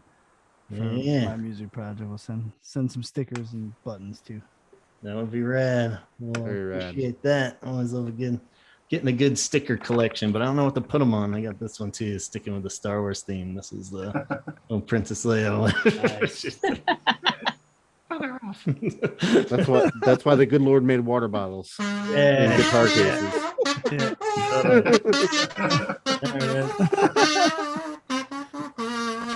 Excellent. Speaking of upcoming stuff too, I guess as we start to wind down here. Ooh, we got the koozie. All right. Yeah, join the Patreon. You get good. Yeah, join the Patreon. You can be on the 300th episode as a special guest. This is VIP privilege here to the Patreon. But yeah, we try to make it as fun as possible over there. I don't want to bombard people even over there with stuff, but try to do what we call it the holy half hour and throw a little mini episode up.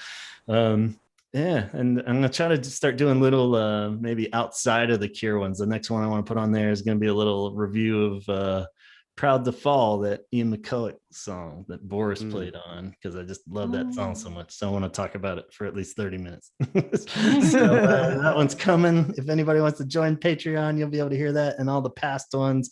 And yeah, it's always fun trying to think of little weird things to throw in there. Because a lot of times, you know, if you get the whole crew together and we record something, I want to just put it out as a real episode, like a full episode. You know, I'm not gonna be like, guys, like you might have some Muppet episodes. Yeah, Kate, discussing how cool would an all audio Muppet episode be. We'll give you a visual too. I think that'd be good. I had an idea with another friend of like, how cool would a podcast be if it was all like puppets interviewing each other, but it's all audio. So it's just like, so tell me when your career started, and it's like puppets doing like a talk show, but with puppets that you can't see. So anyway, there's a few drinks in when that idea rolled around. But I'm right there with you. Yeah, we can do a puppet voice. So yeah, tons of stuff coming up. That's great to look forward to. We got that. I want to do an episode on the forgotten anniversary this year as all the touring is kicking off and stuff. But we're all forgetting that Let's Go to Bed is going to be 40 years old this November. Nice. That was the first Cure song I ever heard. That was the first Cure song you ever heard? Yeah. Awesome. Cool. And you're like, yes. Yeah, we actually the first one I was like, it's just a band, and then the Walk is just a band. I thought they were a synthesizer duo. I got them mixed up with Soft Cell. Then the Love Cats came out, and I kind of started buying the albums. Cool. Wow. Yeah, James. Yeah, Let's Go to Bed was the first one that caught my attention. Yeah. Awesome. Yeah. I'd heard Grinding Halt on the Times Square soundtrack. Cool. But didn't know who the heck they were. But yeah, Let's Go to Bed was the first time I remember, like, oh, who are they? Nice. I like those guys. It's a funny thing about the Cure, because those it was this weird little time when they were a completely different thing. And I got this, it was like the Cream magazine guide to new wave bands, and the thing about the Cure, and they talked about how depressing they were, and like, break out the razor blades, it's the Cure. Yeah. I thought, is this the same band? Because I had never heard any of their older stuff. I had no idea that they were a depressing band. Yeah, The Walk was the first album that I got. And a friend of mine was like, oh, no, you have to get this one. And I think that was 17 Seconds. No, they're actually quite dark. And then I got Pornography, and it was like, oh my God, these are my guys. Down the road. That was it. Never looked back. Yeah, it's funny with doing this podcast and everything, how many times people have their entry point. And it never, like, you would think it's like shocking to go back, or like somebody that gets in on the super poppy stuff. But like, it's always like, I mean, that's just because they're great all the way through, obviously. But at the same time, you think it would be a little like, oh geez, okay, I guess this is their one good album, or whatever. But it's never like that. Everybody was always like, cool, I guess I like dark shit too now. Or like, or they like the dark. They're, like, they're not one note, that there's so many, there's this and there's that, and it's, it can be a whole kind of there's something that connects it together. Universe. Yeah.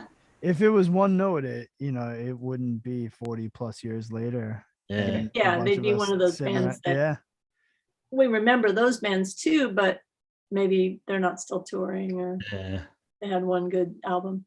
And even, I think it goes both ways, or even the poppy stuff. That's why it's cool poppy, because has a little weird edge to it, and it has a little cool darkness to it. Even Friday I'm in Love, he's like eating sandwiches in the night, and you're just like, what are you talking about? But it's like, that's awesome. But you know what, the sandwiches. Sandwiches. Something eating something. I don't think they say what. He's eating giggle biscuits or something. Giggle biscuits in the middle of the night. But even if you like look at the poppy stuff, if like, let's say you take Friday I'm in Love, like, but when you think about the other poppy singles that were coming out at the same time, it still had a different, like, deeperness to it than what was going on pop radio wise at the time. So it's like you almost have to look in the context of what was the other poppy. You know what I mean? Like, it still wasn't that pop. It had. Well, it was pop, but it was sort of twisted and wasn't. Yes. And even I think that's why I like to think of, like, because in the beginning I got them mixed up with Soft Cell, because it was something similar that they were doing these pop songs, but they were about very, very dark things. But I think that was the thing with Soft Cell. They didn't really, they kind of did a couple of great albums, and then that was it. Just didn't keep it rolling. So. They didn't keep changing. Awesome. Well, I guess on that note, we'll start to let these kind people go. We've been going, and wanted to make sure Chaz made it back here. I had to go pee. But thanks so much. I mean, to everybody listening out there, the fact that this thing has rolled into 200 episodes. It blows my mind a bit in a really awesome way and makes me feel good. So thank you so much for being part of this, because it definitely would have fizzled out if it was just me alone in the dark talking. And if somehow our old buddy Donald's listening to this and made it to the 2 hour mark, I can't do justice without giving him credit of starting it off with me. And the idea of it'd be a thing I probably would have done on my own, but I never would have had the guts to just dive right in the way I did without my bud, so I think he would want to thank everybody too, even though he's definitely had his fill of the Cure in the podcast. I think by the end, the thing that just never got addressed, it was like the sitcom where it just whatever happened to that dude.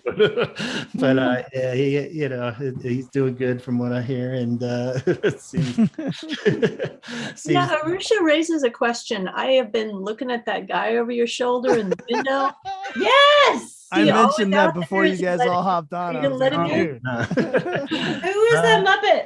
That's Mung. He's like my alter ego Muppet, and he used to do little artistic criticisms of things, and has his own page out there if you dig around for Mung.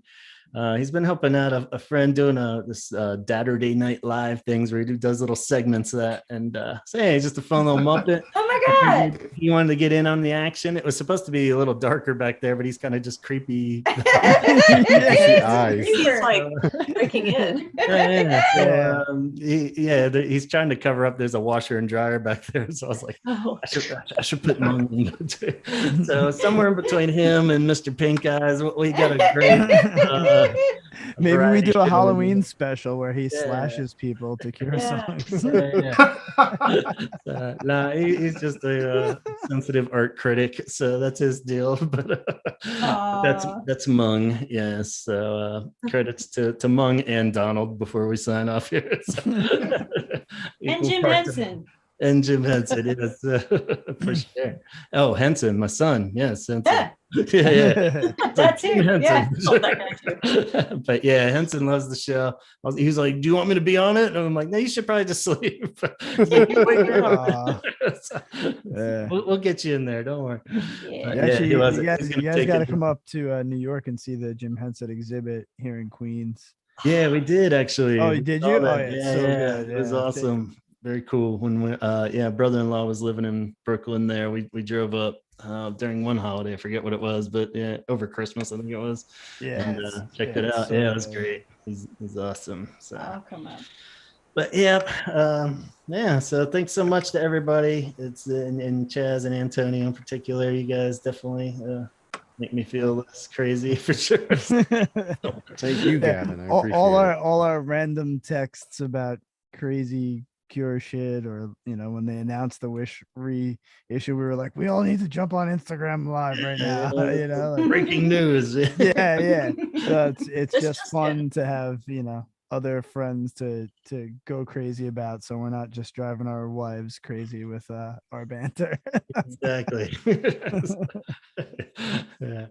That's another episode, I think, of the spouses. Yeah, I tried actually. I was all like, "Would you do it if everybody else is like spouses?" She's like, "This is your thing, man." Keep it away. Yeah, I tell you what, if Melissa gets her hands on her, give her a few shots of tequila. Yeah, that'd be good. So I'll be like, everybody else's babes are doing it. Come on. Or what's even better is we should have like our kids do an episode, because Elvis will really hop on.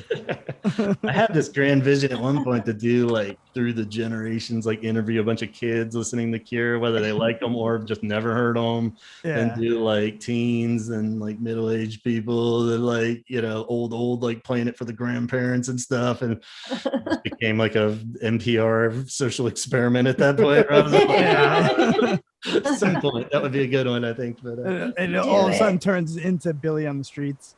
Yeah. Like, man, you could call it the All Cure Sprogcast. Yes. Kids today. Yes. Totally. Yes.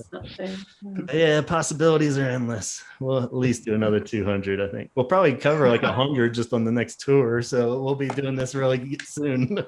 I think that helped the numbers when we started the 2016 tour with Arusha helping out. And it was like it went from like 50 episodes to like 100 in like 2 months. Yeah. So we'll see. But yeah, hopefully can't believe they haven't shut us down at this point. I was like, that was my out. At least somebody's like, that's what the Roger and Reeves podcast is. Be like, that's my only goal for that is that they don't talk shit on us and just feel like somebody's finally doing a real Cure podcast. Yeah, you're right. That would just flow people towards us. So It's true. Yeah. Like, oh, I got to hear this shitty podcast. Yes. Yeah, they're just like making fun of us the whole time or something. They're just like, And Jason loves you, doesn't he? yeah, so we got our connections. Yeah, we'll be fine. and then they'll like me and Chaz when they hear us talk crap on the Smiths. Yeah. Yeah. I'm just like, awesome. Well, I'll let you guys go. Anybody in the chat still, if you're hanging in there, thank you so much for partaking in this experiment. I know people do this kind of thing all the time, but it's definitely been fun and weird figuring out the visual live aspect and knowing that I can't cut anything out that I've said. So I don't think we hit any landmines. I think we're all pretty good, right? Very good. Yeah. Made it. I'll watch myself tonight. Yeah. Awesome. Sounds like a song lyric. Special thank you to Allison and Mike for joining us in the wee hours there. Pleasure. So, Thanks for having me. Oh, pleasure, Gavin. Pleasure. Right. Go to bed. Sleep in tomorrow, you guys, all right? Yeah. If you need a note to get you out of school, I'll write you one. All right?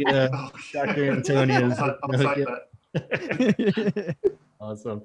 All right. Well, we should sign off. I'll tack on, I guess, super quick shout out to all the Patreon. I won't do the full list of all the other things, but Danny, Namicio, Donna, Craig, Jeff Cortland Jones, Sue, John, Ben, Allison, Alan, Dione, which I still hope I'm pronouncing correctly, Scott, Lisa, Kate, Matt, Coulter, and Dana. All you guys are awesome. Thank you so much.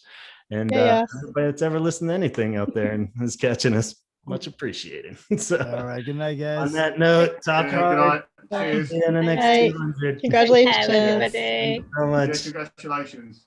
Thank you very much. Thanks, guys. See ya.